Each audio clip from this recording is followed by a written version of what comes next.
What's up, guys? This is a 2015 McLaren 650S, and today I'm going to be talking about 5 things that I hate about it.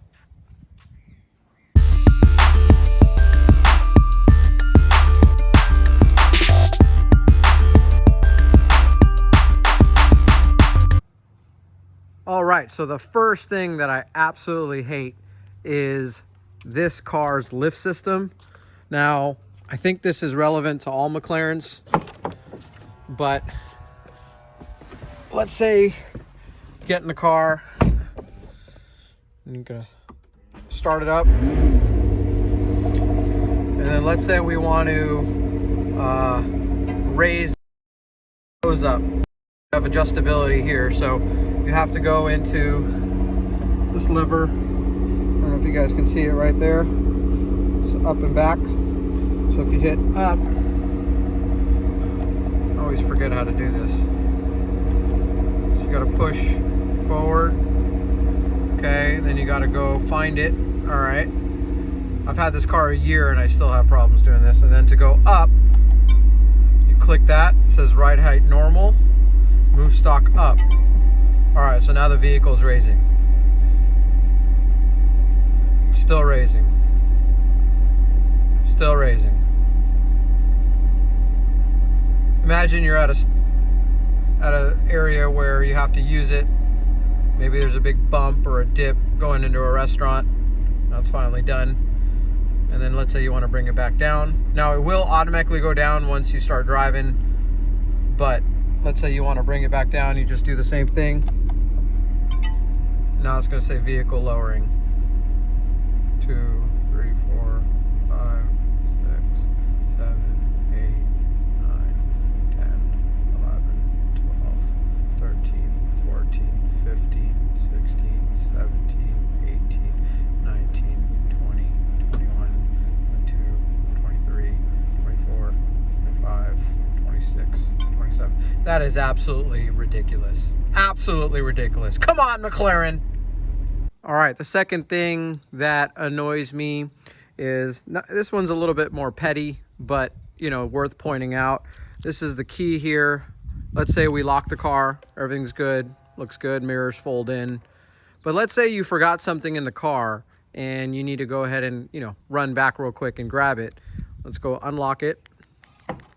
You can see that the door kind of pops open over here, right?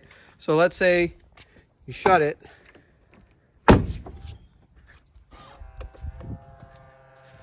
So that's good. But let's say you open it and let's say it's on the passenger side. You know, the wife or someone, your girlfriend, your wife, whoever, forget something. You open it, grab whatever you need to grab, you shut it, and then you're walking away looking all cool in your McLaren. And then you try to lock it. Oh, but it'll honk, letting you know that, hey, dude, your door is still open. So you got to come back around after people are kind of looking at your car, if you're at a restaurant or whatever, and you got to shut it again. A little bit annoying, but thought it's worth pointing out. I've been, I've looked at like an idiot a few times, walking halfway through and then have to go back and shut the door. All right, so the third thing I hate about the McLaren, especially the 12C and the 650S, they all have this infotainment system. I believe the 675 LT has this too. I know they made vast improvements on the newer McLarens, but for the ones, you know, from basically 2012 to 2016, it's absolutely terrible. I think it's based on Android. The Bluetooth works pretty good. The speaker system's pretty good. I have the Meridian sound system, but just touching and stuff, see, like, it's not as, you got to really press it, and then, you know, it's a little slow, and then you have this big home button to take you back home, which is okay. So right there, I trust it. Like, you really got to press the damn button for it to work, and, you know, while you're driving and stuff, it's kind of annoying. All right, the fourth thing that really annoys me are the parking sensors. So let's go ahead and start the car here. And then I'll try to demonstrate this the best way I can. I'm going to put it in drive. And then basically, as you go forward, they're like super sensitive. Like before I even get close to them, you'll start hearing them go beep beep. I don't know if you hear that. Hopefully the audio is catching it. But let me go backwards again.